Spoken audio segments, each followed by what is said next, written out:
Hello everyone, this is me Susmita Das. Welcome back to my new blog. কেমন আছেন আপনারা সবাই? আশা করছি ভালো আছেন, কিন্তু আমি ভালো নেই। আমার চেহারার অবস্থা দেখেন কি পরিমাণ বাজে হয়েছে। আমি আসলে খুবই অসুস্থ, জ্বর সর্দি কাশি এগুলো নিয়ে খুবই প্যারা খাচ্ছি। তো যাই হোক, যেটা বলতেছিলাম, আজকে গিয়েছিলাম কোচিংয়ে। কোচিং থেকে ফেরার সময় আমার একটা বান্ধবী বলতেছে ও নাকি চটপটি খাওয়াবে। মুখে তো আমার কোনো স্বাদই নাই এই মুহূর্তে। জ্বর হলে তো আপনারা জানেন কি হয়। তারপরেও যখন মুখ তো পাইছি, মনা মুখ তো ফাইলি নজে পারি না। তো এরপরে সবাই মিলে চটপটি খেতে গেলাম। তো এরপরে আমি ব্লগ নিতে চাইনি। তো আমার ফ্রেন্ড বলতেছে আমি আজকে তোদেরকে ট্রিট দিচ্ছি আর আজকে তুই ব্লগ নিচ্ছিস না। তো আমি বলতে আচ্ছা তোরা ভিডিও করে দে, আমি এডিট করে দিয়ে দিব। তো আমার ফ্রেন্ডরা আসলে ভিডিও করতেছিল, আপনারা দেখতেই পাচ্ছেন ওরা ভিডিও করতেছে।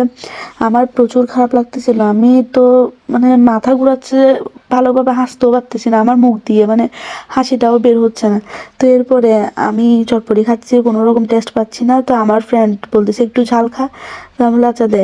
তারপরে এরপর ওখানে প্রচুর পরিমাণে ঝাল, তারপরে টক দিল, তারপরে এগুলো মিক্স করে খেলাম। এই ঝাল আর টকটাই অনুভব মানে ফিল করতে পারলাম জিহ্বাতে, মানে কোনো স্বাদই পাচ্ছি না আর। তারপরে খেলাম।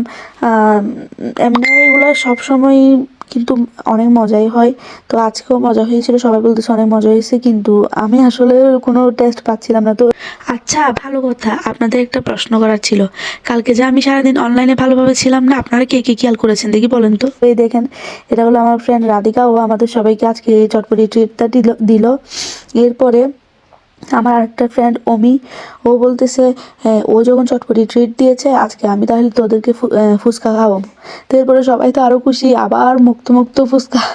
তো এরপরে আবার আসলো ফুচকা, সবাই মিলে আবার ফুচকাও খেলাম। তো এরপরে আমি কিছুক্ষণ আসলে নিজের ভিডিও নিচ্ছিলাম, নিজেকে দেখতেছিলাম আমাকে কেমন লাগতেছে, কীরকম লাগতেছে, আমাকে কি ফেরেছেনে লাগতেছে, আমি কি কষ্ট করে হাসতেছি আমি আপনাদেরকে বলে বোঝাতে পারবো না। এটা মানে জ্বর উঠলে আমি একদম হয়ে যাই, নিজেকে সামলানোর শক্তিটাও আমার থাকে না।